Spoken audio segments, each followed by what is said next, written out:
Good afternoon. I'm happy to welcome you on our fifth episode.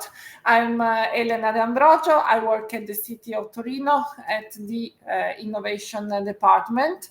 And as you already well know, this webinar is hosted within the webinar series Cities Innovate that the City of Turin decided to launch over its year as European Innovation Capital 2024-2025.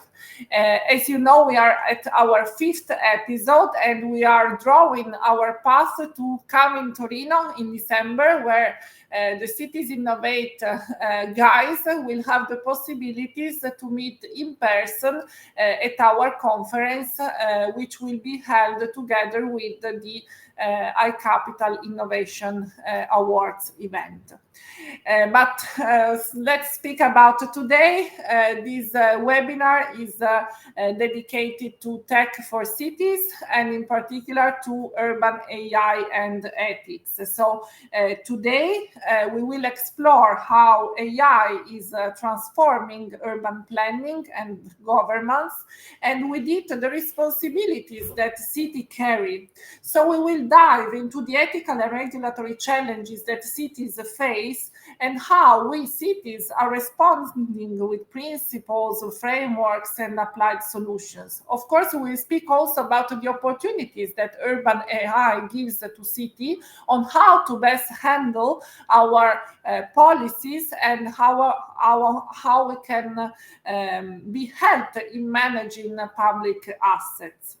So Torino is very much engaged in this process. That's why we will have two hosts from the City of Torino, Riccardo Saraco, Project Manager at the Innovation Department, and Margherita Ferrigno from the University of Turin, both engaged both locally within Turin Board of Ethics Applied to Emerging Technologies, and also at international level within the working group about ethics applied to emerging technologies held within the Digital Forum of Eurocities. And we will have the possibility also to exchange with Flaminia Borelli, research lead at Urban AI, which is a leading think tank helping the cities to deploy AI solutions in cities. So I will invite on stage my colleagues from Torino, Riccardo Saraco first, and then Margherita Ferrigno, to showcase how Torino is handling and using urban AI for social impact.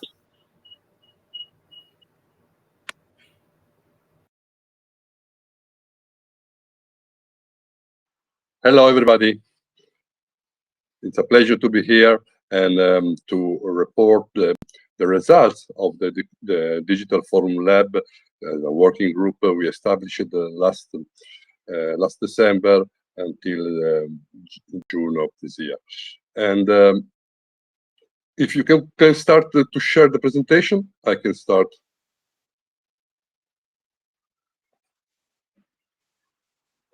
Okay, next, please. Okay, the digital lab included the City of Torino, that was the leading the working group. The working group was born thanks to Eurocity Network. We participated to a public call, and then we selected to explore the topic of governance by ethic perspective of the new technologies. And they included also the City of Helsinki in Finland, the City of Eindhoven, and the City of Corn in Germany. Notably, each of the cities has already some experience in this topic. Next, please. Next, please. This was the title of our lab was split in some three main sections of work. The first one was dedicated to knowledge, and it was the occasion to sharing the experience of the cities involved in the lab, but also discussing exchanging ideas about principles and challenges that the city are facing while dealing with the innovation with in an ethical perspective. The second session was dedicated to have let's say, an overview of the European regulation framework, but also about some tools that the cities and the Commission itself already use. Finally, we focused our attention to some governance models. It was the occasion also to explore some cases, some practical example from cities, not only the ones that were involved in the lab, but also other European cities, with the goal to make a document with some address in order to provide tips and suggestions to governing the ethical, the new technology by ethical perspective. Next, please.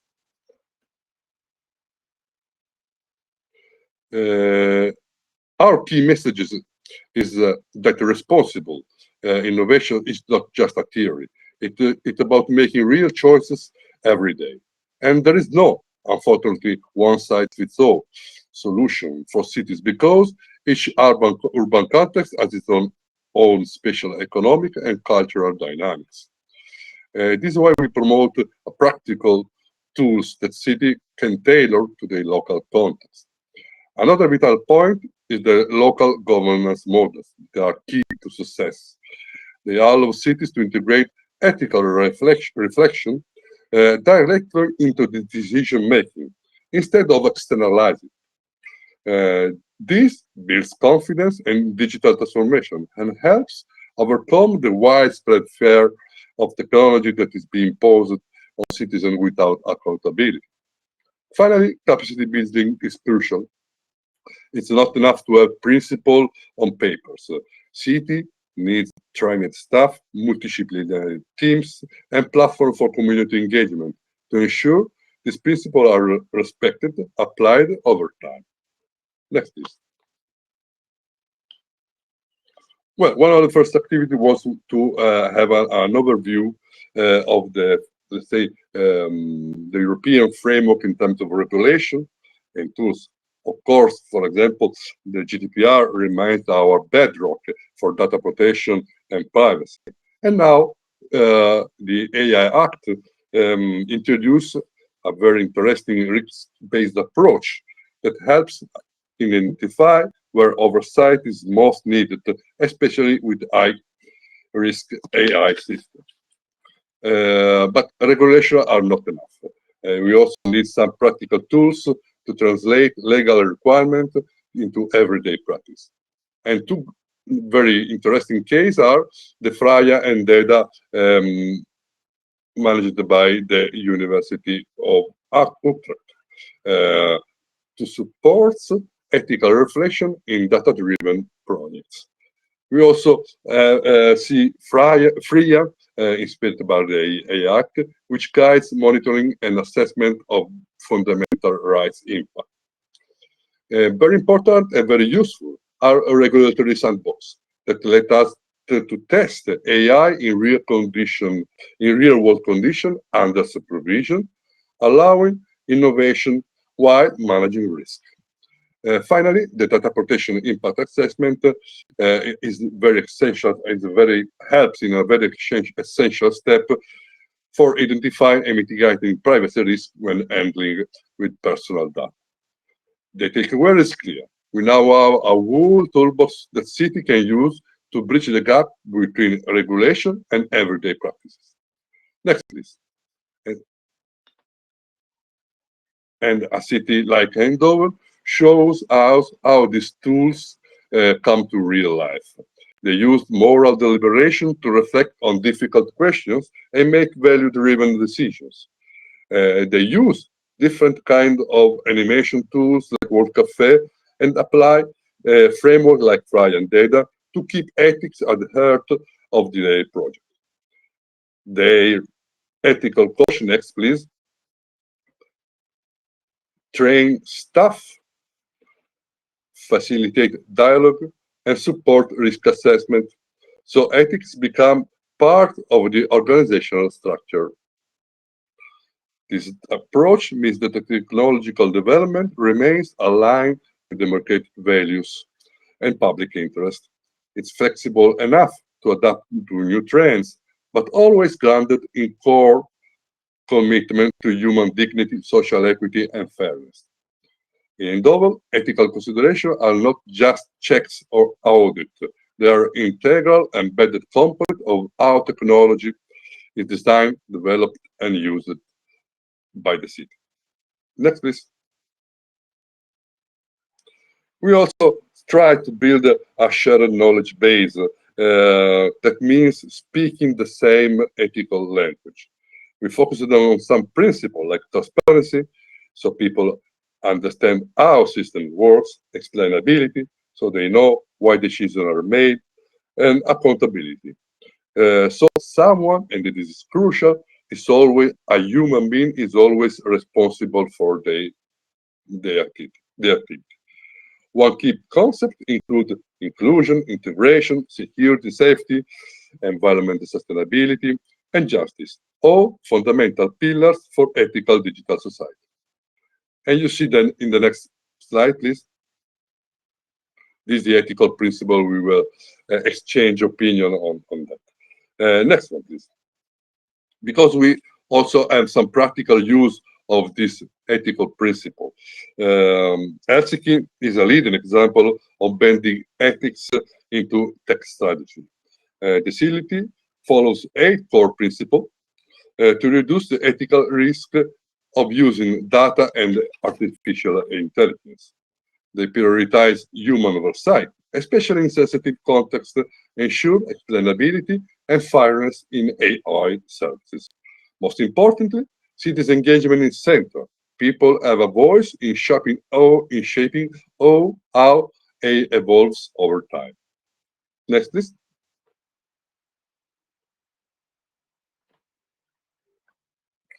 Also, Cologne is deeply engaged in try to involve the different stakeholders in the decision making. So they made this code of ethics. They model ensure that AI aligns with the internal governance standards with a strong emphasis on transparency, fairness, privacy, and inclusion. By embedding values directly into their digital strategy, they build trust and ensure accountability. Next, please. Of course, we know that public trust is something that is fragile. Regulation alone won't earn it. Cities need to communicate openly, empower staff with training and coaching, and include citizens in their conversation. Cities like Helsinki and Eindhoven lead the way in making ethics visible and participatory, showing that the dialogue and transparency are just important as legal compliance. Next, please. For example, Helsinki implemented an AI register. It is a practical example of their openness. It lists all AI systems used by the city, offer clear summarizes, and invited public feedback. This boosts accessibility, trust, and compliance with the AI Act. It's even inspired the Algorithmic Transparency Standard, an open source tool created by 9 European cities, making it easier for other cities to adopt similar strategies. Next, please. Okay, with some final conclusion of our work. We still have many challenges to tackle. Cities are nowadays still fragmented structure, and they lack of oversight bodies and bureaucratic inertia that resist change. There's often a gap between high-level ethical theory and the daily reality of urban practices. Many administrations lack also of the knowledge about tools, and there is also the role of leadership that is very, very important in order to push the change. These are the changes we must address together. Next, please. Of course, from our point of view, a possible answer to get the administration ready to deal with the ethics and emerging technology are the ethical committee. The Indoven External Ethics Committee is a great example, offering independent advice and ensure digital technology that are ready, that are used responsibly. And Turin, Margherita will talk about our board on ethical use of emerging technology. But let me say that just a couple of things about this. The first one, that the board was born also by a political input. So it's very important that to have the political part of the administration aligned with you. Secondly, this is an advisory board. So they concretely help us in analyzing each aspect of some digital project in order to comply with the ethics and the ethical principle. Last slide, please. Yeah, Margherita will talk about this, so I will not bother you anymore. Last, please. Okay, looking ahead, there are some emerging trends we must prepare for. Interoperability and security to ensure the system remain resilient. The technological sovereignty to reduce dependency on big tech monopolies. The sustainable innovation. So our digital tools align with climate goals. The interdisciplinary engagement, bringing together the public, private, civic, and academic sectors. And a flexible governance, like I explained it before, because our strategy must evolve as technology evolves. In closing, I want to stress that our city stands in a sort of a crossroads. We must decide whether to let emerging technology shape our society or to actively guide its transformation with a strong ethical foundation. This work cannot be done in isolation. It demands collaboration, knowledge exchange, and a shared commitment to fairness, transparency, and human dignity.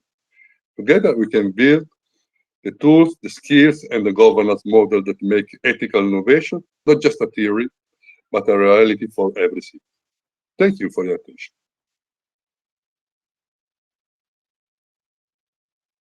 Thank you, Riccardo, for this deep dive, not only in Torino, but on the European context.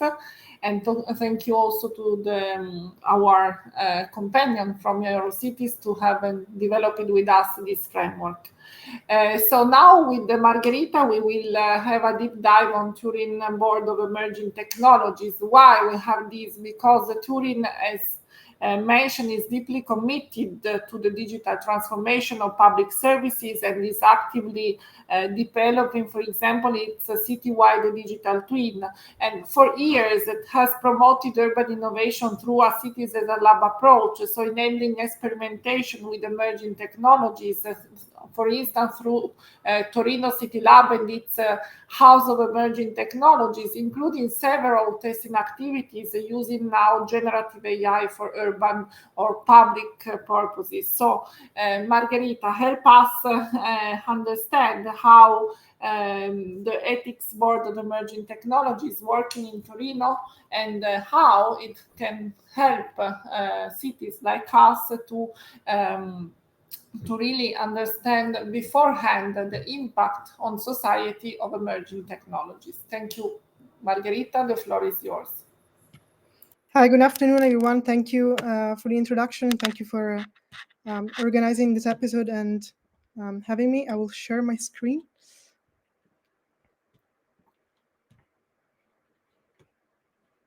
Okay. You should all be able to see my screen in full screen. Okay, so yes, I would say that Turin's commitment to ethical innovation is rooted in a recognition that emerging technologies must serve people and urban well-being. So first of all, actually, before diving into the Ethical Board for Emerging Technologies, I would like to introduce you to CT Next, which is what I would say give birth to the board that you mentioned. So City Next is our house of emerging technologies, and it is part, as you can see from the map, it is part of a network of initiatives across Italy. It focuses not only on smart mobility and Industry 4.0, but also on sustainable urban development. Next was launched in March 2021, and it is a technology transfer center backed by the Ministry of Enterprise and Made in Italy. It operates as, I would say, a municipal innovation sandbox, meaning that enables real-world testing of artificial intelligence, mobility, Industry 4.0 under ethical governance structures. So its open calls, 5G testbeds have aligned and do align with the European AI sandbox goals, for example. These are just a few, I would say these are the partners and stakeholders of City Next group. They are both public and private partners. I mean, City Next is obviously happy to be supported by these partners, which are local, regional, but also national partners. Talking a little about achievements, since its launch, City Next has activated 22 5G nodes. It has opened 7 innovation spaces and engaged over 600 companies. It has conducted more than 40 tests and supported startups through open calls. But what I would stress is that it's also investing in training and having people trained on these topics. As you can read, it has trained over 900 people. Moving on the board on ethical, the ethical board on ethical. As I would say, an essential part of City Next is the ethics board.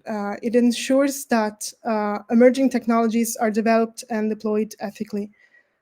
This board contributes directly to ethical oversight, I would say also within the Torino City Labs trials.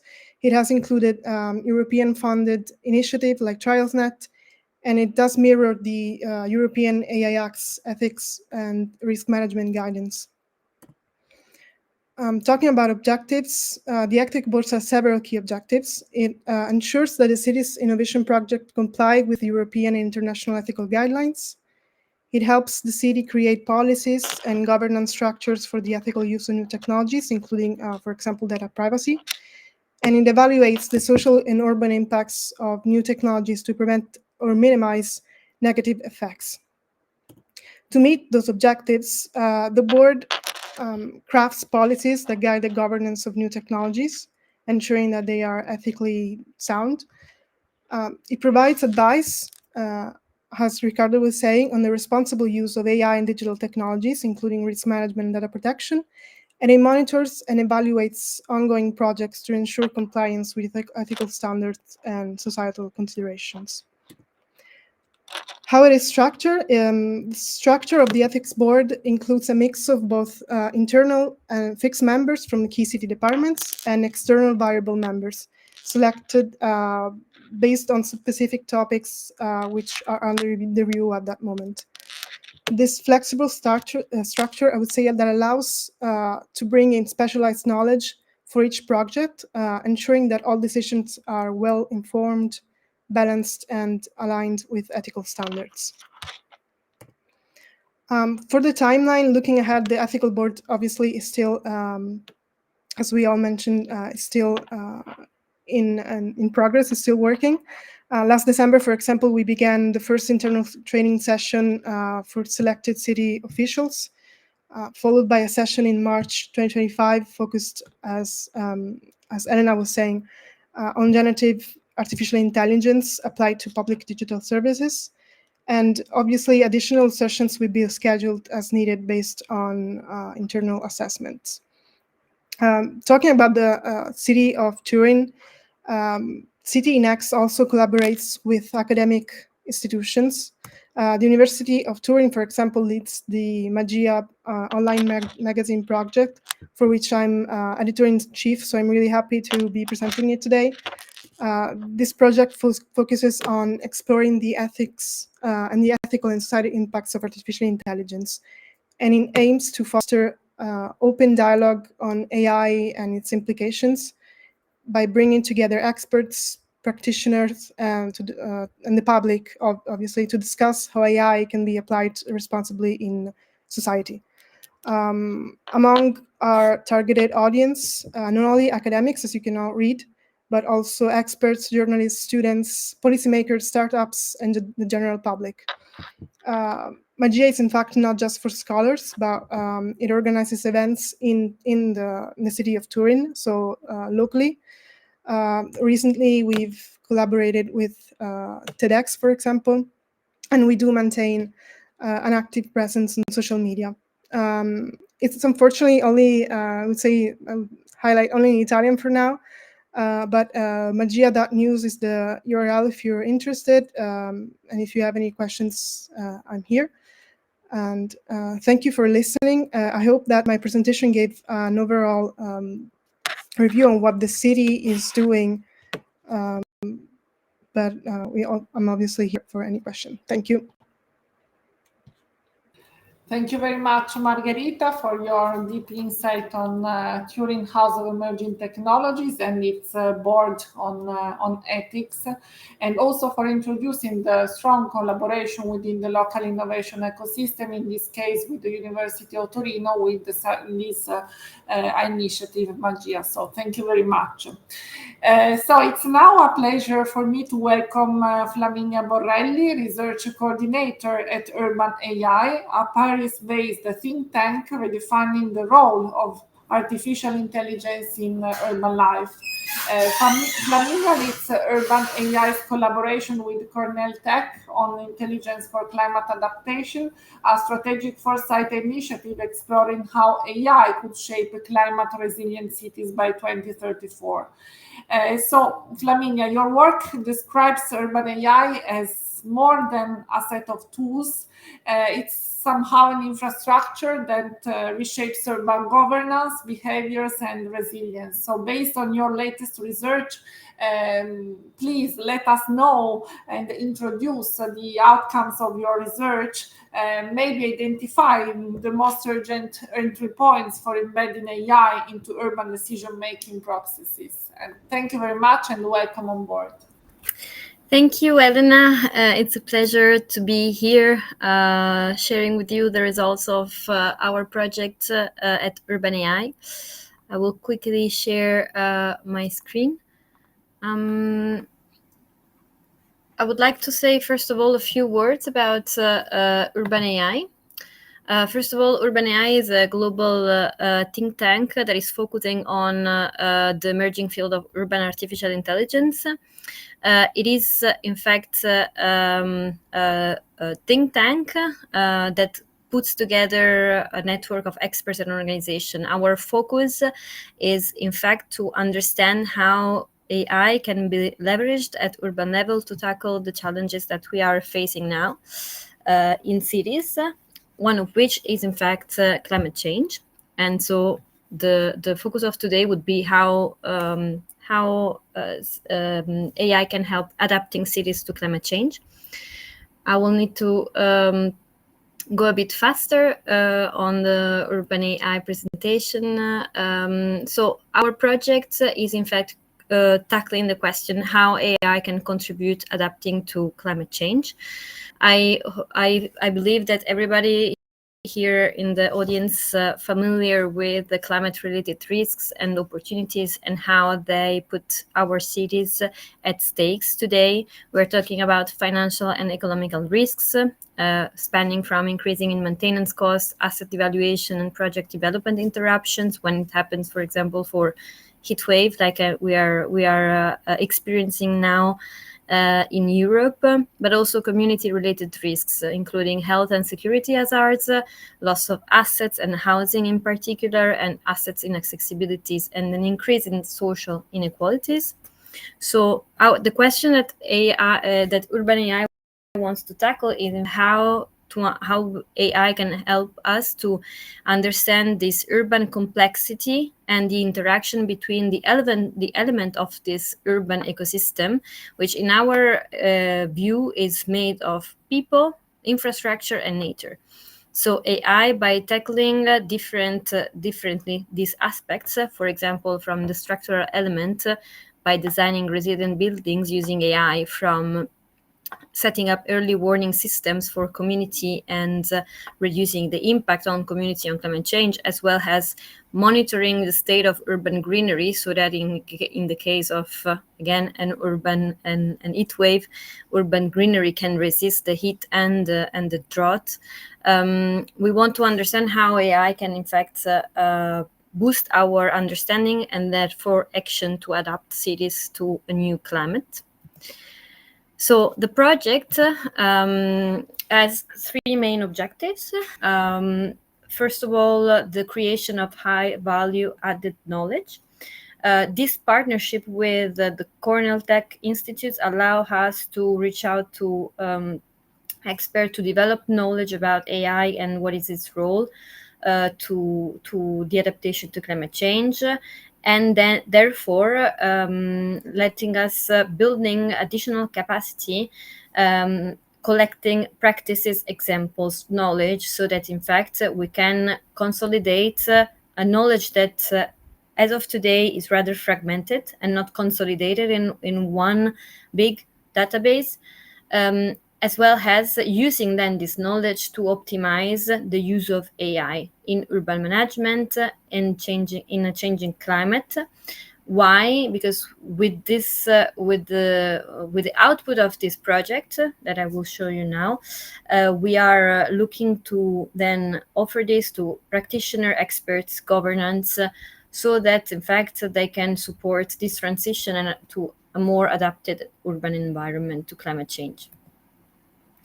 Methodology is focused on three main sources. On the one side, we collect data on available academic research, but also professional content. So example from practitioners to understand how today AI is used to tackle climate hazards.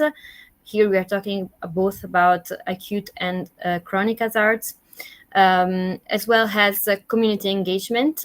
So we at Urban AI, we, as I said in the beginning, we are a network of experts that are connected through a platform called Slack, and we interact on the topic with the main expert and practitioner, so to get them on board in this research, so that this research is really participatory. Data collection and comparison. So we have direct contact with experts. So far, we have run 4 interviews on different topics, tackling different type of system that help adapting cities to climate hazards. And we started using generative AI to produce insight on how AI can be, or on how certain systems that are available today can be helpful for adapting cities to climate change. The results of this project is an horizon scan, later how it looked like, that basically consolidate all this knowledge, all these different examples that are called signals in the horizon scan in 3 different forecasts.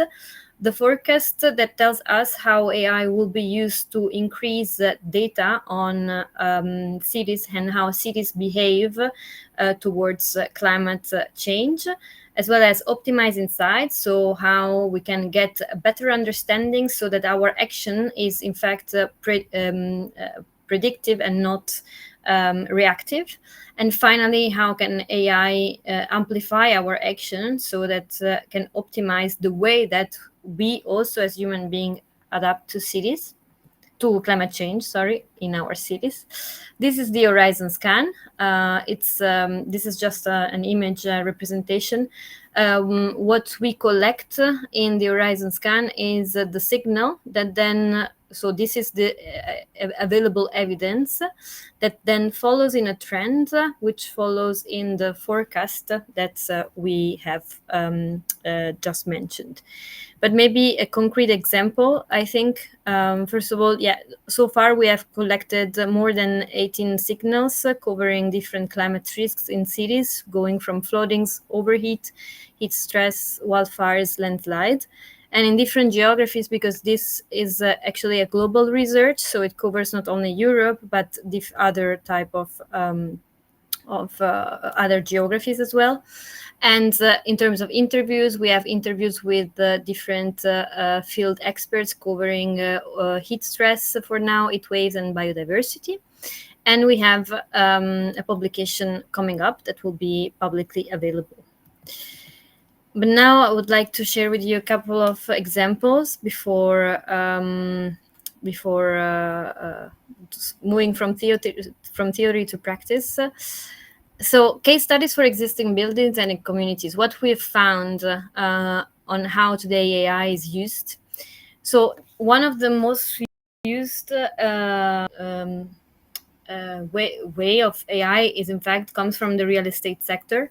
I work in the real estate sector, and location analytics, meaning the combination of satellite data with scenario analysis and big databases, leads to being able to map the risk today and in the future, and highlight which area are going to be at risk and which level of risk.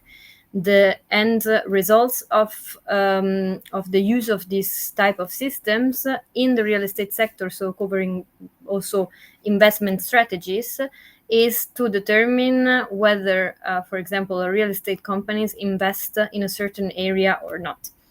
In the long term, this, of course, can have concrete consequences, like, for example, displacement or density, excessive density in certain areas rather than others. Digital twins, an example from Italy, from the City of Venice, that in fact has created, in partnership with different entities, this system that is called personalized evacuation route. So basically using both urban data, IoT sensors within the city, and digital twins of the City of Venice, together with satellite data. Visitors and citizens can access basically a smart solution for flood risk, meaning that in episodes of acqua alta or floods, users that are connected to this system can actually get a personalized evacuation route, so that they can find shelter away from the flood. Irrigation sensors, a very interesting example from Berlin, where through the use of sensor and AI algorithm installed in trees, this system has actually managed to solve one of huge problem for irrigation in the city of Berlin, that turned from being on a very generalized level, meaning that all the urban greenery was irrigated at the same time in the same amount. And so going from that to a more ad hoc specified irrigation that was actually that is now looking at the level of drought of the trees and of the urban greenery, so that each tree can receive the exact amount of water when it needs it. And finally, some heat risk map. Here we are really looking, so through this having heat risk maps through, again, sensor satellites and forecast. So weather forecast can help cities planning different type of shelters throughout different zones in the city that are more at risk. Facilitating so also accessibility to those communities that are disadvantaged, that are in a more disadvantaged position with respect also to climate. We have other cases for building design and planning. I don't know how much time I actually have, But also another very interesting design for building design. We have this is one example from our community. Infrared is a system that actually allows for this real-time climate simulation for buildings. So it allows to actually design and have multiple cases, multiple design options by modeling buildings with a different level of wind comfort, thermal comfort, or cold stress, including urban Italian effects. And in this case, what we see and how it's leveraged from private entities, but of course with stakes also for public entities. It's again for optimization of public space by providing shading strategies throughout the cities, ventilation corridors that are very important when cities are very dense. Microclimate aware zoning and policies, so understanding when it's better that we build and renovate within a city. Scenario testing for climate adaptation. And how does it do it by actually mapping inputting different criteria and assumptions, so that the output of this tool provides different options of design, not only of the building but also of the area, enabling fast feedback loops, so that in fact design teams can actually have real-time results without waiting too much for simulations. And what is the important aspect from building design planning? A real-time climate simulation, a huge problem in environmental, let's say in environmental data analysis, is the lag between when something happened and the actual time that you get the data. The AI can actually help bridging that gap, and this we see it both at city planning but also at usage, by the use of, for example, of intelligent system for building energy consumption, optimization of public space and building configuration, so understanding how in fact new developments can actually mitigate heat stress and not exacerbating climate challenges within a city in dense areas. Zoning that can be aware of microclimates, so what we just said, allowing for continuous climate adaptation, understanding how a city can continuously adapt to the performance objective of a city, including climate smart aspects. And finally, scenario testing and feedback loops. I think that today responsiveness and the fast response is also what should be what AI can enable us and what we should look for. Conclusions.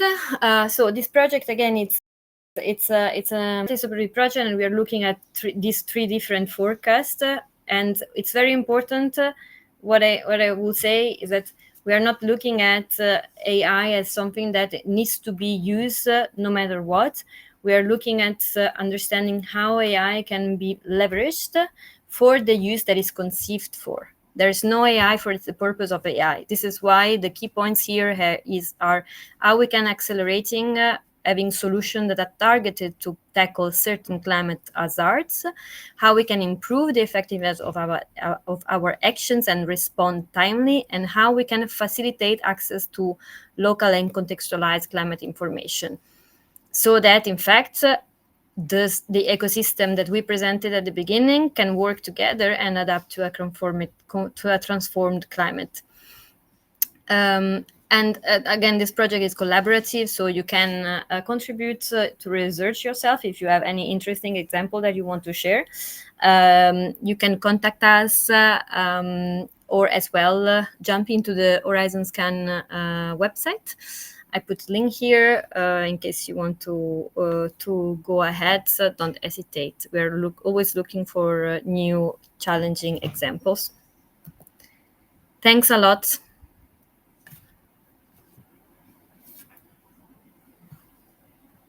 Thank you very much, Flaminia, for this very interesting analysis of how AI can really profit cities, city planners, urban innovators to really find the new ways to plan policies and investments in our cities, take into account, for instance, the impact of climate and preventing the damages on people and assets. So thank you very much. I will now invite all the speakers on stage to gather some last questions from the audience, if there are any. So please, Margherita and Riccardo, join us. And waiting for some question for the audience, I just have one follow-up question to all of you.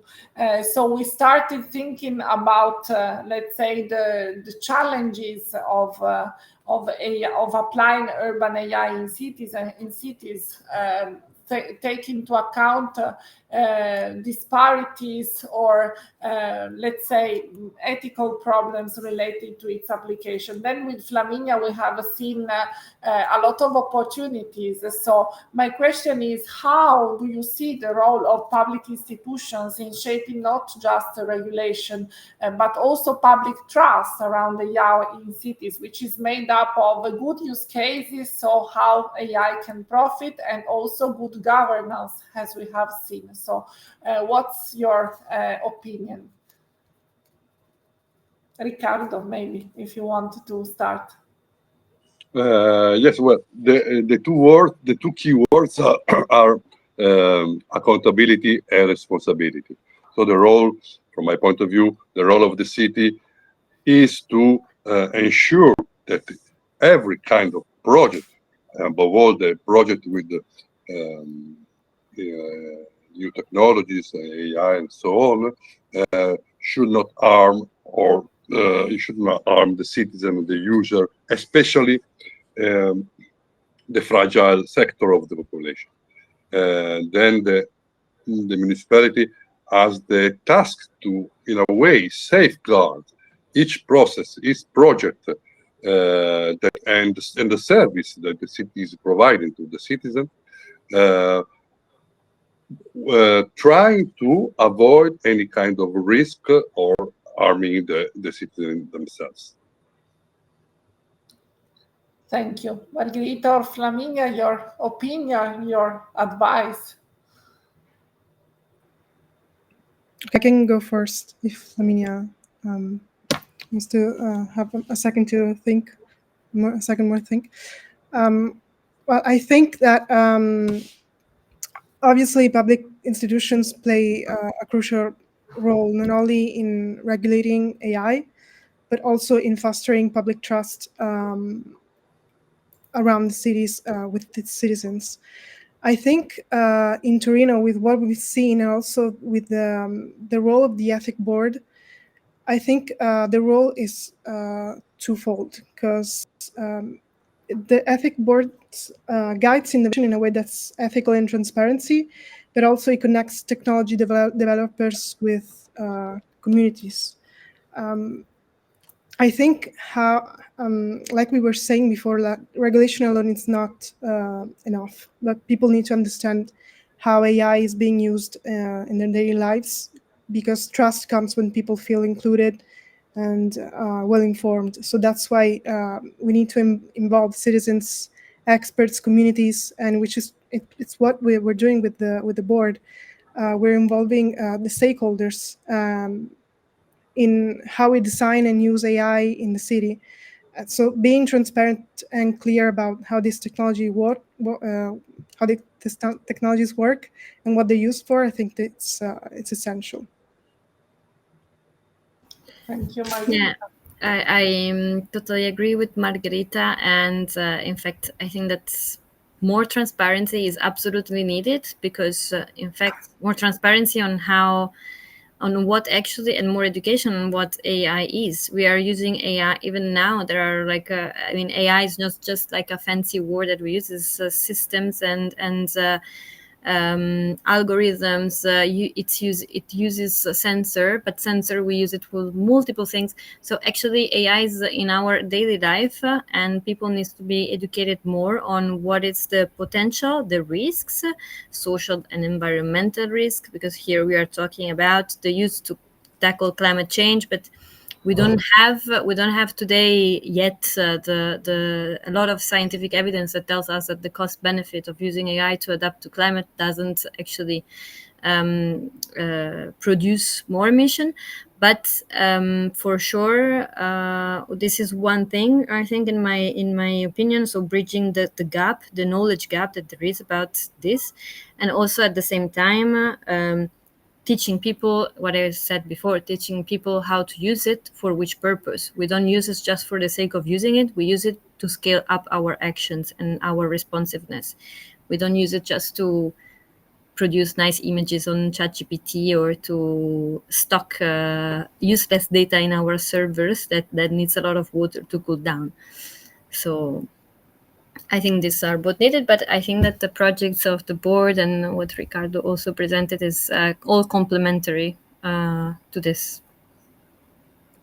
Thank you very much to all of you. I think that, again, there is room for further cooperation among us with the other cities, and I think that we can use, Flaminia, your also your intervention as a call to action to come on the website you mentioned, and to find there an opportunity for further discussing, presenting examples, and advance together, both in identifying good use cases for the use of AI, but also to work on other issues like governance, inclusion for all, and as you mentioned, also sustainability of AI. So as usual, thank you to all our speakers for this again thought-provoking exchange. So we have heard how cities like Turin, but also Venice or Helsinki or Eindhoven, so many cities in Europe are not only adopting advanced technologies, but they are also really setting the tone for its ethical and inclusive digital governance. So we really hope that today's sessions can inspire more dialogue and experimentation across Europe, even cooperation. We have a lot of European projects calling to use innovative use of AI for planning, and to do it in a safe and responsible framework. So as usual, you can use all this platform as a plaza to meet and find new cooperation opportunities. Stay tuned for the recording and the summary of these sessions. And of course, don't forget to follow Cities Innovate for upcoming episodes. The next will be on CCAM technology, so cooperative, autonomous and connected vehicles in cities, on the 20th of June. And again, set up your agenda to come in Torino in December. So thank you very much, and have a nice day. And thank you again to all our speakers and hosts. Thank you, everyone. Thank you. Thank you. Bye-bye. Bye. Thank you. Bye.